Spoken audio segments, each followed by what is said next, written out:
Model code of કન્ડક્ટની કડક ઇમ્પ્લિમેન્ટેશનના ભાગરૂપે Sanand police સ્ટેશનની જે ટીમ છે પેટ્રોલિંગમાં હતી તે વખતે એમને એક ખાનગી રીતે બાતમી મળી હતી કે એક માણસ ધવલ દરજી નામનો માણસ છે એક ડ્રગ્સનું વેચાણ કરે છે ઓર આ આધારે ત્યાં પંચોને લઈ જઈને ત્યાં પંચનામો કર્યો હતો એને ઝડપીના દોરાન એને પાસેથી લગભગ 21 ગ્રામ એમડી મેફેડ્રોન જો મળ્યો હતો ઓર એની જે માર્કેટ રેટ લગભગ 2,20,000 આસપાસ છે એને ફર્ધર પૂછપરછ કરતા એક બીજા મુસ્કાન નામની એક છોકરીનું નામ આપ્યું હતું. એ મુસ્કાનને એ સ્પામે મળ્યા હતા ઓર આ મુસ્કાન એમને 2-3 વખત જે આ ડ્રગ્સની સપ્લાય કરી હતી ઓર આ જે સપ્લાય કરવા આવી હતી તે વખતે એની સાથે 2 લોકો ઓર હતા. એનો એકનું નામ વિકી ઠાકોર અને બીજો જે પટેલ છે.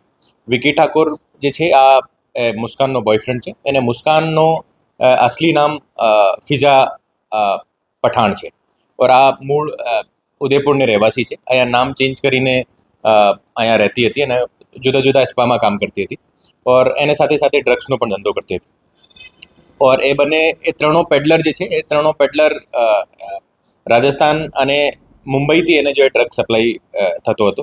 હવે આગળની ચેનની તપાસ અત્યારે ચાલુ છે ઓર અત્યાર સુધી ટોટલ 4 આરોપીઓની ધરપકડ કરવામાં આવી છે ઓર સાથે સાથે લગભગ 2,50,000 જેવો ટોટલ મુદ્દામાલ જપ્ત કરવામાં આવેલો છે ઓર આજે મોડલ કોડ ઓફ કન્ડક્ટના ભાગરૂપે આ કાર્યવાહી ચાલુ રહેશે ઓર માનનીય આઈજી સાહેબની જે સૂચના મુજબ આખા અમદાવાદ ગ્રામ્યમાં અત્યારે મારી એસઓજીની પણ ટીમ જુદા જુદા વિસ્તારોમાં એક્ટિવ છે ઓર આ રીતે કોઈ પણ પ્રકારનો ડ્રગ્સનું વેચાણ યા હેરાફેરી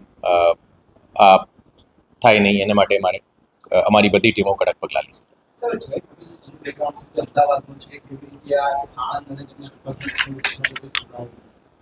જે પટેલ જે છે બાપુનગરનો રહેવાસી છે અને જે બીજો આરોપી જે છે વિકી ઠાકોર એકચ્યુઅલી એક મર્ડરનો આરોપી છે અને 5 વર્ષ જેલમાં રહ્યો હતો. એને ઉપર 2 ગુના દાખલ છે, એક પ્રોહિબિશનનો છે અને એક મર્ડરનો ઓફેન્સ છે.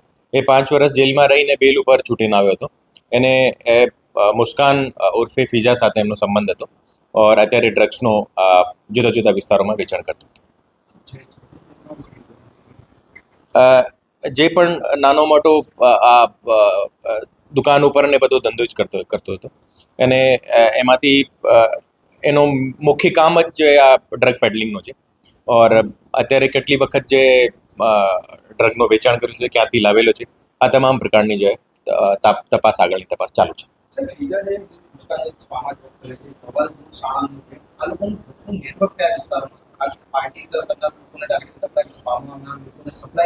અત્યાર સુધી એ જે ધવલ દરજી છે આગળ કોને વેચાણ કરેલું છે એની અત્યારે તપાસ ચાલુ છે ઓર ફિઝા જે છે આ ફિઝા કોને મોકલેલું છે ધવલને અલાવા કોના સંપર્કમાં હતા એની પણ તપાસ ચાલુ છે.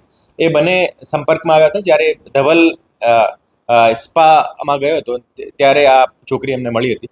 અને ધવલ પોતે ડ્રગ એડિક્ટ છે અને ફિઝા પણ પોતે ડ્રગ એડિક્ટ છે. એને 4 લોકો ડ્રગ એડિક્ટ પણ છે. તો ડ્રગ એડિક્ટથી પેડલર બન્યા અને પેડલરથી પછી એની બાકી નેટવર્કના સંપર્કમાં આવ્યા હતા. આખો નેટવર્કની અત્યારે તપાસ ચાલુ છે અને કઈ વિસ્તારથી અને એનો મોટો જથ્થો કઈ જગ્યાથી આવતો હતો એની પણ અત્યારે તપાસ ચાલુ છે. Thank you.